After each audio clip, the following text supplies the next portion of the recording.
Today is September 7th, 2021. Very important day for the industry as a whole.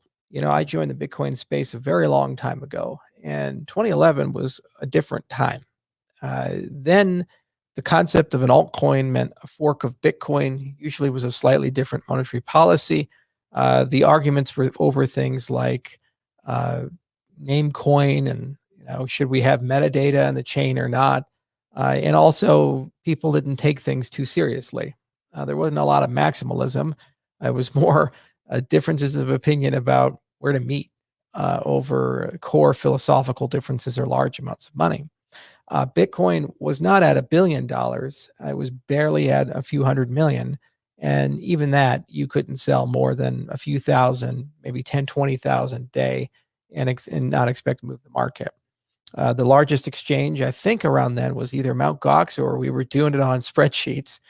And there were certainly early days. I remember very fondly having Crossfire cards, 5850s, and 4 of them 1.2 gigahashes.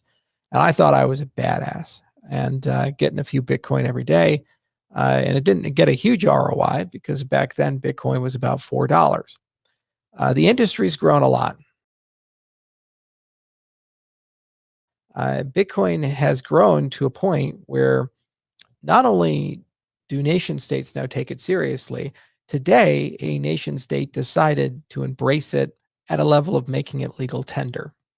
This is a moment for our entire industry, regardless of whether you live in the Bitcoin sphere or outside of it in the altcoin sphere, the alternative coin. It is a moment to reflect how far we've gone in 12 years' time from a single inventor or inventors, small group, inspired by ideas that came a long time ago from the 1980s to 1990s to the 2000s, to create something that was an experiment, not really intended to succeed, but rather prove a point, to potentially the currency of the world. Right now, the currency of the nation state of El Salvador. It's a pretty remarkable journey if you think about that. There frankly is nothing in human history that has grown that quickly, that aggressively, and has inspired this degree of philosophical conversation, polarization, and opinions to form. Today is a more fundamental time to recognize that the contributions of every innovator in this industry have collectively led to a point where every single nation state from here on forward has to actually have a cryptocurrency strategy, cryptocurrency regulation, a view on how cryptocurrencies and blockchain technology are going to be used or misused for their national interests. It's a pretty remarkable achievement that something so nascent, small, and without any centralized coordination has been able to accomplish this.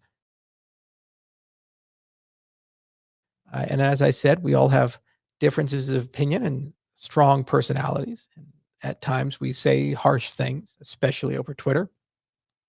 But at the end of the day, there is more that unites us than divides us, if we're being intellectually honest.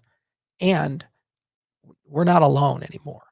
Back in 2011, it was a very small group of people, probably tens of thousands on Bitcoin Talk and Reddit and a few other places, some meetup groups here and there, good place to get a beer, but that's pretty much it.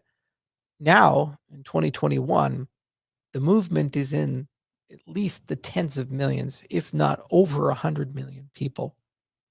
The majority of people under the age of 25 have a positive view of cryptocurrencies, and a lot of them own them. That's the future. Their children will grow up with those values and those beliefs about the nature of money. So in a certain respect, we as an industry won. And now we're just kind of sorting out the details of what that actually means. In the coming years, many more nation states will use crypto as part of their monetary policy, either as reserves in their central banks, using cryptocurrency rails for central bank settlement, especially for non-BIS members, or potentially just simply taking a cryptocurrency, as El Salvador has done, and make it the national currency. And what this does is it legitimizes the belief that we should be in control of the money in our pocket, and we should be ultimately in control of how that money moves and who receives it, not trusted third parties who we've never met, we know very little about, and in many cases are adversarial to the people of the country. So crypto is definitely not only here to stay, it's very clear that crypto is going to change the world and already has in many ways. Each and every one of them matters. Every single one of them is what is responsible for the collective win as an industry of overcoming the concept of legitimacy.